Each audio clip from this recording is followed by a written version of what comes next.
aspek utama adalah koordinasi. Ego sektoral para pihak yang ada di situ, yang beraktivitas itu kita tanggalkan dulu. Bagaimana kita bersama-sama membangun daerah, bukan membangun di daerah. Sehingga pengelolaan DAS yang baik juga harusnya juga pengelolaan terhadap masyarakat. Karena pengelolaan masyarakat sekarang sudah menjadi kunci banget nih, terutama di daerah-daerah subsistem DAS yang menjadi daerah tangkapan air, kemudian daerah tutupan lahan yang baik, dan lain sebagainya.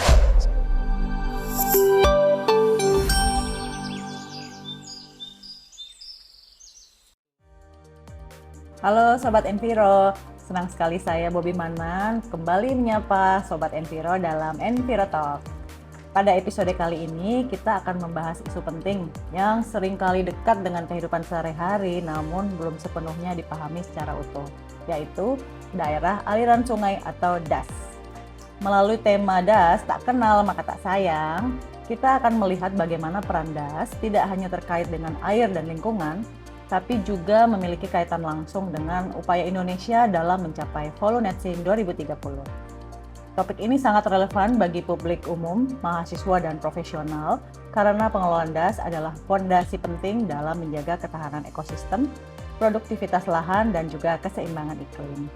Telah hadir bersama kita dua narasumber yang penting memiliki pengalaman dan otoritas dalam isu pengelolaan DAS di Indonesia. Yang pertama, Pak Dr. Eka Sugiri, pemerhati lingkungan yang akan memberikan perspektif dari sisi konsep, tantangan, dan pentingnya memahami DAS secara utuh. Selamat pagi Pak Eka. Selamat pagi Mbak Bobby. Kemudian narasumber kedua nih, Pak Dr. Muhammad Zainal Arifin, Sekretaris Direktorat Jenderal Pengelolaan DAS dan Rehabilitasi Hutan dari Kementerian Kehutanan ya Pak. Nanti beliau akan menjelaskan peran kebijakan dan implementasi pengelolaan DAS dalam mendukung agenda nasional termasuk Volunetzing 2030. Selamat pagi Mbak Bedas. Selamat pagi, Assalamualaikum. Ya, terima kasih ya Pak sudah hadir nih di Envirotalk kita. DAS ini lagi penting-pentingnya nih Pak. Kenapa peran utamanya dan kita perlu sekali memberikan edukasi kepada halayak umum. Saya mungkin mulai dari Pak Eka ya Pak. Bagaimana sebenarnya Bapak bisa menjelaskan ini konsep DAS ke publik umum agar lebih mudah dipahami dan lebih relevan Pak untuk kehidupan sehari-hari? Terima kasih Mbak Bobby. Pak Jenderal yang saya hormati. Yang disebut dengan DAS atau daerah aliran sungai, itu adalah satu bentang alam. Bentang alam yang dibatasi oleh punggung gunung atau bukit, di mana air hujan jatuh di situ, sebagian menyerap, sebagian masuk ke sungai, kemudian mengalir ke sungai yang lebih besar, mengalir lagi ke sungai yang lebih besar, akhirnya sampai di laut. DAS itu bukan sekedar bentang alam, tapi dia adalah tempat kita makhluk hidup, flora, fauna, bertempat tinggal, beraktivitas, berinteraksi, kemudian seyogianya saling mendukung. Itulah DAS. Jadi DAS itu ibarat rumah besar bagi kita semua. Ada kegiatan kehutanan, pertanian, perkebunan, pemukiman, transmigrasi, perhubungan, dan seluruh aktivitas. Dia sama-sama di situ, tinggal di situ, menjadi bagian dari rumah besar itu. Kira-kira gambaran mudahnya seperti itu. Ya, lebih ini ya Pak, lebih simpel ya memahaminya ya. Tapi kalau berbicara konteks Volunetzing ya Pak, itu bagaimana peran DAS seharusnya kita tempatkan sebagai tadi Bapak bilang satu kesatuan landscape? Iya, jadi prinsipnya begini, kalau kita tinggal di DAS, DAS itu bisa lintas kabupaten, lintas provinsi, bahkan lintas negara. Karena dia bukan wilayah administratif.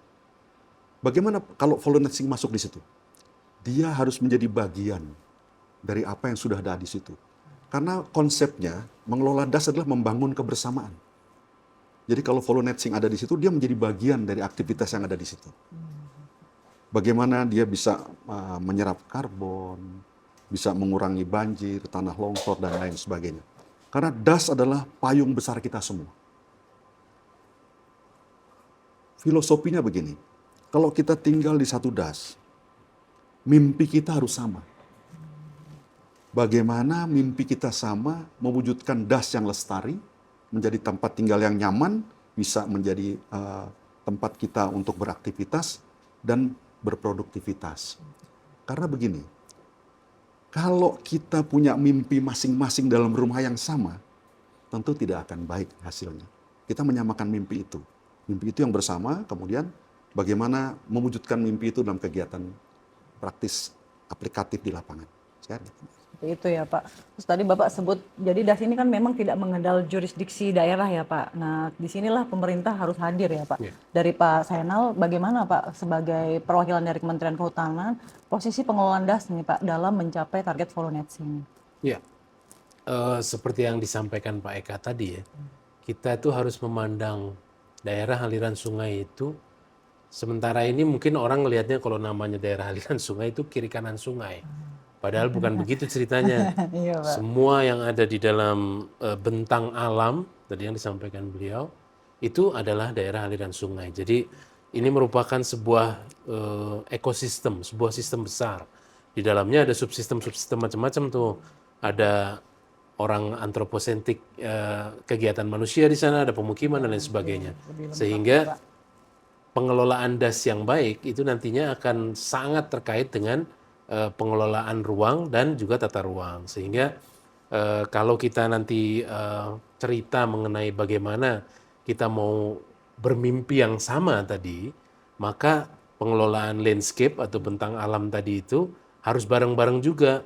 Kalau di sini ada pengelolaan yang mengganggu fungsi-fungsi ekologi, maka kita harus siapkan nih bagaimana daya dukung ekosubsistem yang lain agar secara sistem besar mereka bisa tetap menjalankan fungsi-fungsi ekologinya sehingga terjaga semua gitu. Kira-kira begitu deh.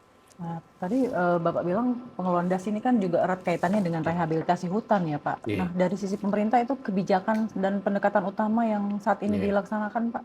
Iya, kita mau masuk ke volunteering itu entry point-nya dari konservasi, dari rehabilitasi.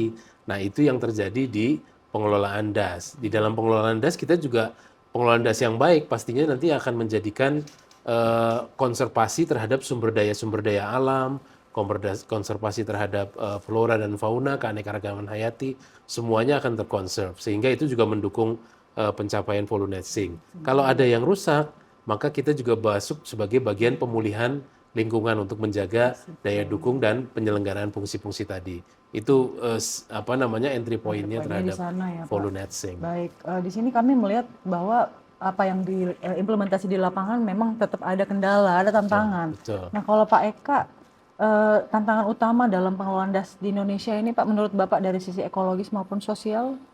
Pengalaman saya itu aspek utama adalah koordinasi. Ego sektoral para pihak yang ada di situ, yang beraktivitas itu kita tanggalkan dulu. Bagaimana kita bersama-sama membangun daerah, bukan membangun di daerah. Kalau ego sektoral yang ada di situ akan sulit. Jadi kalau di dalam konsep mengelola DAS itu, mimpinya kita harus sama, supaya mimpinya sama, koordinasi dikedepankan. Supaya apa? Supaya nanti kalau sudah sama-sama ada, akan timbul namanya VIP, visi, interpretasi, dan persepsi yang sama. DAS itu penting buat kita, bukan buat satu sektor saja. Makanya ada namanya rencana pengelolaan DAS terpadu. Jadi sama-sama kita membuat nyusun rencana, kemudian mengimplementasikan sesuai dengan tupoksi masing-masing. Kira-kira begitu. Itu ya Pak. Nah, kembali ke Pak Zainal, tadi disebut ya Pak, ada tantangan implementasi. Kemudian di sini Kementerian Kehutanan dalam pengelolaan DAS secara terpadu tidak bekerja sendiri. Nah, itu tantangannya seperti apa Pak? Iya, seperti yang disampaikan tadi memang subsistemnya banyak ya, termasuk di dalamnya masyarakat. Sehingga pengelolaan DAS yang baik juga harusnya juga pengelolaan terhadap masyarakat. Karena pengelolaan masyarakat sekarang sudah menjadi kunci banget nih, terutama di daerah-daerah subsistem DAS yang menjadi daerah tangkapan air, kemudian daerah tutupan lahan yang baik dan lain sebagainya. Sehingga pengelolaan DAS yang baik juga akan memitigasi bencana dan lain sebagainya, bencana meteohidrologis dan lain sebagainya. Dan ini harusnya masuk ke dalam sebuah konsep pengelolaan DAS, pengelolaan landscape DAS. Kalau bahasa Pak Eka tadi bermimpi yang sama, nah ini juga harusnya masuk ke dalam tujuan pengelolaan sumber daya yang masing-masing tidak saling ekosektoral dan lain sebagainya. Dan itu harus bareng memang duduknya. Banyak forum-forumnya ya Pak ya terkait dengan pengelolaan DAS. Tadi berbicara forum, nah berarti ada kolaborasi antara peran pemerintah pusat, Iya, daerah dan masyarakat ya. Itu betul. gimana ya Pak, pemerintah Kementerian Kehutanan menjaga keberlanjutan DAS ini melalui peran tadi para pihak? Ya, para pihak biasanya eh, masuk di dalam sebuah forum yang namanya Forum Komunikasi DAS ya, Forum DAS. Dan ini mulai dari tingkat nasional sampai ke tingkat tapak. Dan ini semuanya, semua stakeholder yang ada di lapangan itu ikut di dalam membangun tadi yang disampaikan beliau, rencana pengelolaan DAS terpadu, RP DAS terpadu. Jadi memang sudah melibatkan semua para pihak Semua ini ya Pak pihak ya. dan Iya. juga ada rencana aksi masing-masing Oh, oke. yang sudah dikoordinasikan lintas sektor. Sektor, baik. Nah ini dengan background yang berbeda saat ini bisa dibilang apa namanya peran masing-masing berbeda. Nah kira-kira menurut Bapak kolaborasi ideal antara pemerintah, akademisi, masyarakat dan sektor non negara itu dalam pengelolaan DAS ini seperti apa Pak? Jadi begini, ada payung hukumnya sebetulnya. Payung hukum mengelola DAS, namanya Peraturan Pemerintah Nomor 37 tahun 2012. Di situ diamanatkan, kalau DAS itu dalam satu provinsi tapi lintas kabupaten, itu penanggung jawabnya adalah gubernur. Kalau DAS itu lintas provinsi dalam satu negara, itu ditarik ke pusat. Dalam PP 37 menyebutkan menteri yang ditunjuk adalah menteri yang mengurusi kehutanan. Ada nggak lintas negara? Ada. Di Timor Leste kita ada Timor Leste lintas ya, Pak, negara, ya. di Kalimantan Utara ada, di Kalimantan Barat ada. Nah, jadi bagaimana supaya kita menyamakan mimpi, menanggalkan ego sektoral? Ada yang namanya curah pendapat. Dibentuklah namanya Forum DAS Provinsi dengan SK Gubernur. Kemudian ditunjuklah pengurus-pengurusnya. Curah pendapat semua. Jadi tidak ada yang kita bantah. Semua kita masukkan. PP 37 bukan membatasi kewenangan, tapi menyamakan pemahaman. Supaya kita sama-sama sepakat, mari kita membangun daerah bersama. Bukan sama-sama membangun daerah, tapi membangun daerah bersama. Pegangannya apa? Rencana pengelolaan DAS terpadu yang disusun oleh siapa? Oleh Forum DAS Nasional beserta stakeholder semua. Berarti di forum itu pemerintah tidak otoriter ya Pak, tidak intervensi ini ya Pak. Iya, bersama-sama di dalam RPDAS terpadu tadi ya. Tapi kita dari sisi pemerintah juga mempunyai banyak kegiatan terkait dengan pengelolaan landscape DAS. Kita punya terkait dengan rehabilitasi hutan dan lahan. Kita sudah membangun rencana umum rehabilitasi yang pendekatannya adalah landscape DAS gitu. Kemudian ada kegiatan-kegiatan insentif dan intensif terhadap pemulihan hutan dan lahan itu juga melalui pendekatan landscape DAS, melalui kegiatan KBR, kegiatan pembangunan persemaian permanen agar masyarakat juga ikut. Nah itu semuanya diintegrasikan dalam suatu kalau bahasanya Pak Giri tadi bermimpi yang sama, saya pernah dapat arahan pimpinan itu kita harus dalam satu vektor gitu kira-kira gitu. Jadi bekerjanya itu boleh vektornya kemana, masing-masing punya tarikan masing-masing, tapi arah vektornya barengan gitu kira-kira. Oh iya, baik Pak. Nah di sini kita melihat tidak hanya pemerintah dan non pemerintah Pak, tapi ada juga milenial nih, kaum milenial yang ikut serta ya Pak. Dan memang harusnya sudah mulai aware pengelolaan DAS ini. Menurut Pak Zainal gimana Pak peran generasi muda yang diikutkan dalam pemeliharaan DAS ini? Ya, kita pengennya itu membangun value dan karakter pemahaman terhadap DAS itu mulai dari anak-anak. Sehingga nanti aksi dan semangatnya untuk menyelamatkan DAS itu udah lengket gitu kira-kira gitu ya. Nah, dan ternyata memang itu kuat banget gitu. Kalau dari kecil itu memang sudah punya perhatian yang lebih komprehensif terhadap DAS karena menghilangkan kata bahwa orang berpikir DAS hanya kiri kanan sungai itu aja butuh waktu. Sekarang kita sedang kita masuk ke teman-teman di perguruan tinggi, di sekolah-sekolah tinggi itu hanya untuk memperlihatkan bagaimana sih pendekatan landscape daerah aliran sungai dalam perspektif berkegiatan, bahwa bahkan kegiatan kita di rumah saja itu pengaruh kepada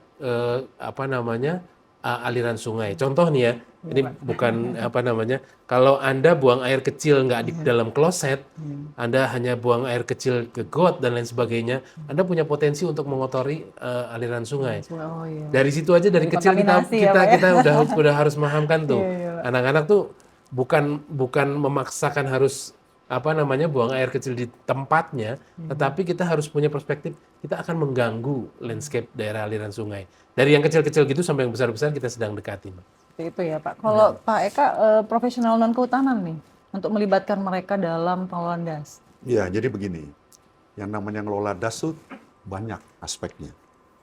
Jadi pertama kali kita memberikan pemahaman kepada para pihak. Ada 3 klasifikasi nih. Satu namanya sasaran penentu.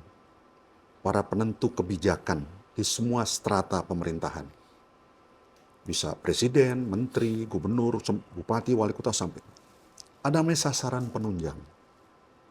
Akademisi, praktisi, generasi muda, dunia usaha. Ada namanya sasaran utama. Mereka yang melakukan aktivitas di tingkat tapak. Jadi mimpi mereka, vektor mereka disamakan. Arahnya disamakan. Das itu penting harus kita rawat karena dia menjadi tempat tinggal kita. Apa yang akan dikerjakan? Ambil contoh. Kalau satu anak masuk SD, dikasih 1 batang pohon, tanam nak, rawat sampai kamu tamat SD dan itu masuk dalam nilai kurikulum sekolah. Tadinya kewajiban, lama-lama jadi kebutuhan. Saya pernah menghitung dulu, kalau 1 tahun ada 20 juta anak SD, 1 anak 20 juta pohon tertanam gratis. Siapa yang menyediakan bibitnya? Pak Zainal punya persemaian permanen banyak, Betul, ya. bisa dimanfaatkan. Saling kolaborasi jadinya ya Pak ya. Begitu. Muncul Jadi di sini ya. mirip anak diajarin pertama kali itu kewajiban, lama-lama dia kebutuhan. Apalagi setiap naik kelas tambah 1 pohon. Sampai kelas 6 dia punya 6 pohon. Kalau 20 juta, 120 juta pohon Pak Zainal. Jadi ini kelihatannya sederhana ya, tapi itu luar biasa. Baik Pak, sebelum penutup mungkin Pak Zainal dan juga Pak Eka mau memberikan pesan dan kesan nih ke Sobat Enviro kita terkait pengelolaan das. Pak Zainal dulu. Saya duluan ya? Iya Pak. Duluan Pak Eko. Silakan. Jadi Sobat Hijau, teman-teman semua, daerah aliran sungai adalah kita. Jadi kita ini bagian dari subsistem di daerah aliran sungai. Maka apa yang baik buat kita harus kita buat baik juga untuk daerah aliran sungai kita. Keberlanjutan daerah aliran sungai kita itu sangat menentukan kehidupan kita. Jadi das adalah subsistem pendukung kehidupan kita. Itu dulu yang perlu kita ingat. Monggo Pak Eka. Sobat Hijau, das itu ibarat rumah besar kita bersama. Beraktivitas di situ bersama dengan rekan-rekan lain. Oleh karena itu, mari kita jaga, kita rawat, kita lestarikan bersama. Agar dia bisa bermanfaat untuk mewujudkan Indonesia yang lebih baik. Masyarakat sejahtera, masyarakat yang lebih harmoni kehidupannya, dan bermartabat. Terima kasih. Ya, baik Pak, terima kasih semua. Sobat Enviro, dari diskusi hari ini kita belajar ya bahwa daerah aliran sungai bukan sekedar alur air, melainkan satu kesatuan ekosistem yang menentukan kesehatan lingkungan, produktivitas lahan, dan juga keberhasilan agenda iklim di Indonesia. Pengelolaan das yang baik menjadi salah satu fondasi penting dalam mendukung Volunetzing 2030. Karena dari das yang sehat, kita bisa menjaga hutan, lahan, dan siklus alam secara berkelanjutan. Terima kasih kepada Pak Dr. Zainal, Babedas kita, Pak Dr. Eka. Alhamdulillah ini insight dan perspektif yang sangat berharga. Dan terima kasih juga kepada Sobat Enviro yang telah menyimak Enviro Talk hari ini. Saya Bobi Manan. Sampai jumpa di episode berikutnya. Salam lestari. Salam lestari.